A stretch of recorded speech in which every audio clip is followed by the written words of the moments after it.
आज सुबह सुबह मैं अपने बथानी में सोया हुआ था, तभी मृत्युंजय भाई का कॉल आता है और कॉल रिसीव करने के बाद से मैं फटाफट चल देता हूँ नहाने के लिए। वो इसलिए क्योंकि मृत्युंजय भाई को आज चेन्नई जाना है और मुझे उनको स्टेशन तक छोड़ने जाना है। नहाते टाइम मैं थोड़ा अपने भैंसों को भी नहला देता हूँ और फाइनली कपड़ा वगैरह पहन करके मैं चल देता हूँ मृत्युंजय भाई के घर पे। अब यहाँ पर आकर के देखता हूँ तो ये अपना पैकिंग स्टार्ट करते हैं, यानी कि कपड़े पैक कर रहे हैं। तो यहाँ पर बैठ करके थोड़ी देर इनसे बात करने के बाद से मैं भी चल देता हूँ अपने घर पे, क्योंकि मुझे भी तैयार होना है और समय भी बहुत कम था। मैं फटाफट तैयार होकर के चल देता हूँ उनके घर पे, और उनके घर पे जाने के बाद से देखता हूँ कि सब कुछ रेडी है और वो अपने माता पिता को प्रणाम करने के बाद से फाइनली घर से निकल जाते हैं। अब मृत्युंजय भाई को स्टेशन पे छोड़ने के लिए हम लोग टोटल 3 लोग जा रहे थे और हमारे घर से स्टेशन की दूरी लगभग 25 किलोमीटर है। लगभग आधे घंटे बाइक चलाने के बाद से हम लोग एक जगह रुकते हैं और यहाँ पे हम लोगों को गन्ने का जूस पीना होता है। अब हम लोग यहाँ पे रुक करके थोड़ा सा इंतजार करते हैं, तब तक अपना जूस तैयार हो जाता है और तैयार होने के बाद से हम लोग जूस पी लेते हैं।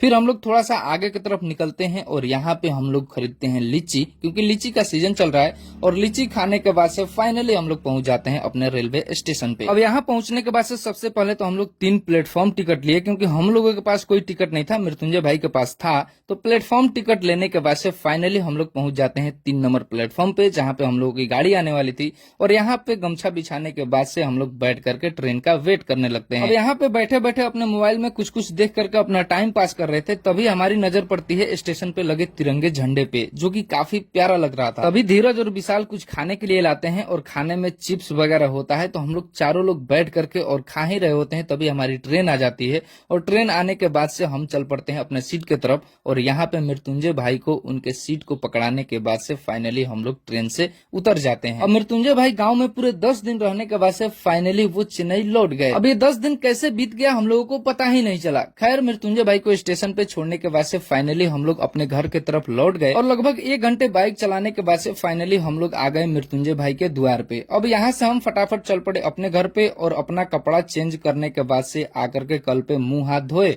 मुंह हाथ धोने के बाद से हम अपने द्वार पे गए तो कुछ बच्चे यहाँ पे गोली खेल रहे थे, तो बैठ के मैं भी देखने लगता हूँ। सच बताऊं तो ये वही वाला खेल है जो हमने बचपन में सबसे ज्यादा खेला है। थोड़ी देर बच्चों का ये खेल देखने के बाद से मैं यहाँ से उठ करके अपने ही द्वार पे टहलने लगता हूँ। वैसे घर पे आने के बाद से मृत्युंजय भाई की कमी जरूर महसूस हो रही थी।